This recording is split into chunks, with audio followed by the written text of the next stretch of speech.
पाश किया, बल्कि पाकिस्तान को जमकर लताड़ भी लगाई। Excellencies, we have won the war, resulting in 7 of the Indian jets turned to scrap and dust. Anum Marsoos, Excellencies, though in a position of strength, Pakistan agreed to a ceasefire facilitated by President Donald Trump's bold and visionary leadership. Pakistan stands ready for a composite, comprehensive and result-oriented dialogue with India. President Trump's efforts for peace have world. Pakistan nominated him for Nobel Peace Prize. I now give the floor to the representative of India. Mr. President, this assembly witnessed absurd theatrics in the morning from the Prime Minister of Pakistan, who once again glorified terrorism that is so central to their foreign policy. However, no degree of drama and no level of lies can conceal the facts. This is the very same Pakistan which, at the UN Security Council on 25th April 2025, shielded the Resistance Front, a Pakistani-sponsored terror outfit, from the responsibility of carrying out the barbaric massacre of tourists in the Indian Union territory of Jammu and Kashmir. Mr. President, a country long steeped in the tradition of deploying and exporting terrorism has no shame in advancing the most ludicrous narratives to that end. Let us recall that it sheltered Osama bin Laden for a decade, even while pretending to partner in the war against terrorism. Its ministers have just recently acknowledged that they have been operating terrorist camps for decades. It should come as no surprise that once again this duplicity continues, this time at the level of its Prime Minister. A picture speaks 1,000 words, and we saw many pictures of terrorists slain in Bahawalpur and Muridke terror complexes by Indian forces during Operation Sindoor. When senior Pakistani military and civilian officials publicly glorify and pay homage to such notorious terrorists, can there be any doubt about the proclivities of this regime? The Prime Minister of Pakistan also advanced a bizarre account of the recent conflict with India. The record on this matter is clear. Till 9th May, Pakistan was threatening more attacks on India, but on 10th May, its military pleaded with us directly for a cessation to the fighting. The intervening event was the destruction caused to multiple Pakistani air bases by Indian forces. The pictures of that damage are, of course, publicly accessible. If destroyed runways and burnt out hangars look like victory, as the Prime Minister claimed, Pakistan is welcome to enjoy it. The truth is that, as in the past, Pakistan is responsible for a terrorist attack on innocent civilians in India. We have exercised the right to defend our people against such actions and have brought the organizers and perpetrators to justice. The Pakistani Prime Minister has spoken about wanting peace with India. If he is indeed sincere, the pathway is clear. Pakistan must immediately shut down all terrorist camps and hand over to us terrorists wanted in India.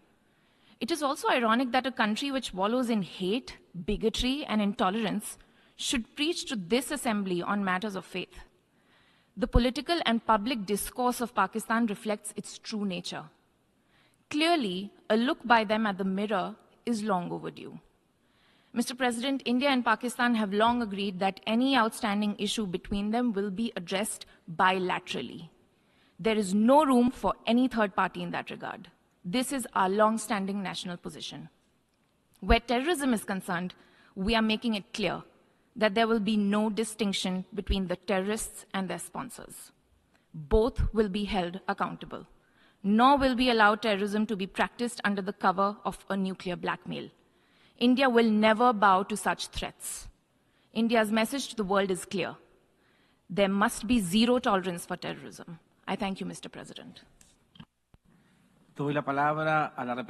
I give the floor to the representative of Guatemala. Señor Presidente, la delegación. President, the delegation of Guatemala. भाईजान अल्लाह माफ करे, लाहौर इस वक्त शदीद attack में है। पाकिस्तान की media बिल्कुल झूठ बोल रही है। ये देखें, जगह जगह मिसाइल गिर रहे हैं और हर 2 मिनट बाद मिसाइलों की आवाजें आ रही हैं। भाईजान अल्लाह ना आपने भारत ने पाकिस्तानी पीएम के बयान के बाद यूएन में किस तरह से भांडाफोड़ किया है, धोया है पाकिस्तान को। इसलिए धोया क्योंकि वो यूएन के मंच पर भारत के खिलाफ जहर उगल रहा था। ये ऑफ लेट क्या वजह बन रही है? इंडिया क्यों इस तरह की हरकत कर रहा है? दुश्मन बुज़दिल है, रात के अंधेरे में आया भाई, वो कोई रिश्ता लेके आ रहा है जो आपको बता के आएगा मैं 4 बजे आऊंगा या सुबह आऊंगा, और वो चूज करेगा। रात के अंधेरे में उसको सूट करता है, बिकॉज दूसरी कौम ज्यादातर सोई होती है। It's a surprise for most of the people. सिवाय ड्यूटी पे होने के, आप किसी अस्पताल में रात को 2 बजे चले जाए, सिवाय इमरजेंसी स्टाफ के बाकी डॉक्टर्स नहीं होते। तो ये एक मुरव्वजा एक तरीका है, लेकिन हमारा हर वजीर खड़ा होकर कह रहा है कि दुश्मन के बुज़दिलाना और रात के अंधेरे में आए और चोर रात को आते हैं, तो जो अटैक करने आपको आ रहा है वो भी चोर है, वो आपके घर का बंदा नहीं है। तो इसलिए इन चीजों से आगे होके दूसरी, जैसे जान साहब ने कहा कि मुझे ये बताएं, इस गवर्नमेंट ने नेशन बिल्डिंग के लिए क्या किया है? Have they prepared this nation for war? कि 15 दिन पहले इन्होंने अपनी तनख्वाहें 1 जनवरी से 140% बढ़ा दी हैं। I mean what for? कौम को सादगी का दर्श दे, और लेकिन अपनी तनख्वाहें बढ़ाने में। तो ये नेशन बिल्डिंग का एक हिस्सा है। सही है सर, ये बड़ा इंपॉर्टेंट, बिल्कुल सही है। बिस्मिल्लाहिर्रहमानिर्रहीम, अस्सलामु अलैकुम वरहमतुल्लाहि वबरकातुहू। ये बहुत ही इंपॉर्टेंट वीडियो है क्योंकि एक बहुत बड़ी इंटरनेशनल डेवलपमेंट हुई है। कुछ तस्वीर आई हैं और कुछ तो ऐसी हैं कि जिनको दिखाया जा रहा है कि ये पाकिस्तान की फतह है। जिसको घर में इज्जत ना मिले ना, वो पूरी दुनिया में जो मर्जी करता रहे, तलवे चाटे, जूते चमकाए, उसको वहां भी इज्जत नहीं मिलती। एक फील्ड मार्शल है जो समझता है कि वो बादशाह बन बैठा है, लेकिन उसकी दुनिया में कहीं भी कोई इज्जत नहीं है। नमस्कार दोस्तों। तो दोस्तों, पाकिस्तान झूठ बोलने के लिए दुनिया भर में जाना जाता है और आज पाकिस्तान के पीएम शहबाज शरीफ ने हद कर दी।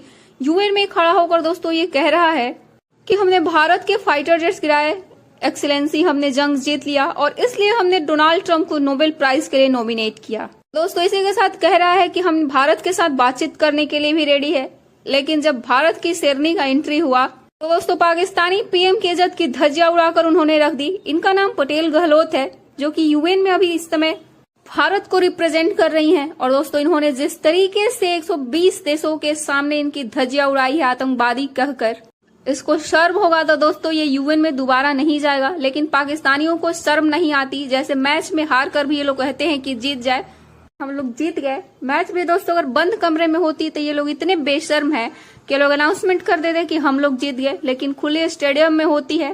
टूट मूट का दोस्तों शहबाज शरीफ प्रोपोगेंडा कर रहा था, लेकिन जिस तरीके से इनकी गर्मी शांत कर दी है भारत के इस बेटी ने, साफ साफ कह दिया कि अपने एयर बेसेस को, रनवे को तबाह करवाकर पाकिस्तान अगर खुश है, उसको जीत समझता है तो उसको जीतिए, मुबारक हो। और दोस्तों, इसी के साथ मैंने अपने वीडियो में ऑपरेशन सिंदूर के दौरान का एक वीडियो लगाई है, जिसमें आप देख सकते हैं कि कितना पाकिस्तान को नुकसान हुआ, वहाँ की मीडिया कितना झूठ बोलती है, तो वहाँ की खुद पब्लिक बता रही है। तो दोस्तों, इसी के साथ वीडियो को लाइक और शेयर कीजिए और चैनल को भी सब्सक्राइब कीजिए। दिन को मैंने कुछ डायसेक्ट किया था सिचुएशन को, और मैं हमेशा कहता हूं कि तस्वीरें बोलती नहीं हैं बल्कि चीखती हैं, चिल्लाती हैं और सारी कहानी बयान कर देती हैं। आज आपको गेम चल रही है, पूरी कौम को बेवकूफ और उल्लू का पट्टा समझते हैं ये शरीफ और इनके सारे गुलाम। एक खातून का बहुत ज्यादा जिक्र हो रहा है ताकि हम समझ सकें कि मामलात किस तरफ जा रहे हैं। फील्ड मार्शल की एक बार नहीं 2 बार बेइज्जती की गई है, दोनों बार जिल्लत उसका मुकद्दर बनी है, वो भी आपको बताता हूं। लेकिन शहबाज शरीफ कहता है जी कि इसको नोबेल इनाम देना है हमने। एक तरफ कह रहा है ख्वाजा आसिफ इंटरव्यू में कि हमें पता नहीं था। अब हमला तो हो गया ना भाई, उसने कितनी जंगें और शुरू कर दी। अब भी उस पर डटा हुआ शहबाज शरीफ कि हम ट्रंप की मिनिमम जो कर सकते हैं उसे नोबेल इनाम के लिए तो कम अज कम नामजद करें ना। तलवे चाट रहे हैं, लेकिन तलवे चाटने का इनाम क्या मिला है, अब जरा ये भी सुनते जाएं। फील्ड मार्शल पहली बार चंद हफ्ते पहले अमेरिका में ट्रंप से मुलाकात होती है, उसकी बड़ी धूमें मच जाती हैं और हम आपको बताते हैं कि उसके सामने एक चार्टर ऑफ डिमांड रखा गया है और उसने सब पे हाँ कर दिया कि इमरान खान जेल में, बाकी सब मैं मानूंगा, फिक्र ना करें। लेकिन उसको ट्रंप से मुलाकात के बावजूद जो मीडिया टॉक होती है वो नसीब नहीं होती। ट्रंप ने उसके साथ बैठ के मीडिया के सामने आना अपनी तौहीन समझा था। अब शहबाज शरीफ भी है साथ, लेकिन मीडिया टॉक फिर भी नसीब नहीं हुई। इंडिया वेस्ट पाकिस्तान फाइनल दुबई में सिक्का बताएगा कौन बनेगा चैंपियन। भारत के आंकड़े देख पाकिस्तान को लगेगा सदमा। इंडिया एशिया कप 2025 के फाइनल में भारत और पाकिस्तान का सामना दुबई इंटरनेशनल स्टेडियम में होने जा रहा है। इस मुकाबले की शुरुआत होने में अब 24 घंटे से भी कम का समय रह गया है। 28 सितंबर रविवार को भारतीय समय अनुसार मैच की शुरुआत रात 8 से होगी, जबकि टॉस आधे घंटे पहले होगा। इस खिताबी बढ़त में टॉस का भी बहुत बड़े रोड पर रहने वाला है।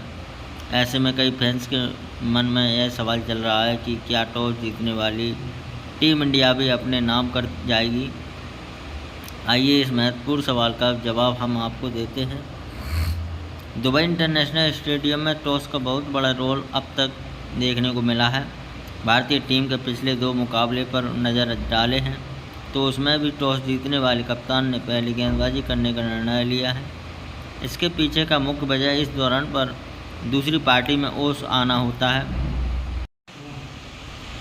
जैसे जैसे रात ढलती है वैसे वैसे ग्राउंड पर ओस बंदे आने लगते हैं।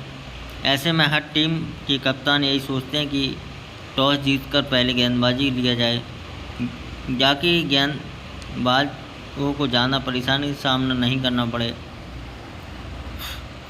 इस एशिया कप में दुबई के ग्राउंड पर पिछले 5 मुकाबले में लक्ष्य का पीछा करने वाली टीम इंडिया ने 3 अपने नाम किए हैं, जबकि 2 डिफेंस किया है। यहाँ पर पिछला मुकाबला भारत और श्रीलंका के बीच खेला गया है, जिसमें पहले टॉस हारकर बल्लेबाजी करते हुए भारतीय टीम ने 202 रन बोर्ड पर लगाए थे। जवाब में लक्ष्य का पीछा करती हुई श्रीलंका टीम ने 202 तक पहुँच गई थी। हालांकि मुकाबला का रिजल्ट सुपर ओवर में आया। उस मैच जिस तरह से पिच के हालात रहे उसी देख ऐसा लग रहा है कि टॉस कितना इम्पोर्टेंट होने वाला है। एशिया कप 2025 में जीतने का रिकॉर्ड पर नज़र डालें तो पाकिस्तान के कप्तान सलमान अली आगा ने 3 बार टॉस अपने नाम किया है। वही टीम इंडिया के कप्तान सूर्य कुमार यादव ने भी इस टूर्नामेंट में 3 बार टॉस जीता है। हालांकि भारतीय टीम की कोई मुकाबला नहीं गंवाई। वही पाकिस्तान की टीम 2 बार भारत से हार चुकी है। भारत और पाकिस्तान के बीच में भी कुछ इस तरह के हालात होने वाले हैं। इस मुकाबले में टॉस जीतने वाले कप्तान पहले गेंदबाज करने का निर्णय लेंगे और सोचेंगे। खासकर भारतीय टीम जिस तरह श्रीलंका के खिलाफ 202 रन बनाकर डिफेंस करते हुए 2.5 पर चला गया, उसे देख कप्तान सूर्य कुमार यादव पाकिस्तान के खिलाफ टॉस जीतकर पहले गेंदबाजी करने का ही सोचेंगे। वही पाकिस्तान के कप्तान टी20 टॉस जीतने के बाद लक्ष्य का पीछा करना ही पसंद करेंगे। भारत और पाकिस्तान का मैच वो जो जब तक होता है रोमांच पैदा कर देता है। भारत और लंबे समय के दुश्मन तौर पर देखे रहे हैं, इसलिए मैच सिर्फ मैच नहीं होता, देश की बात होती है। हमारे चैनल को सब्सक्राइब करें।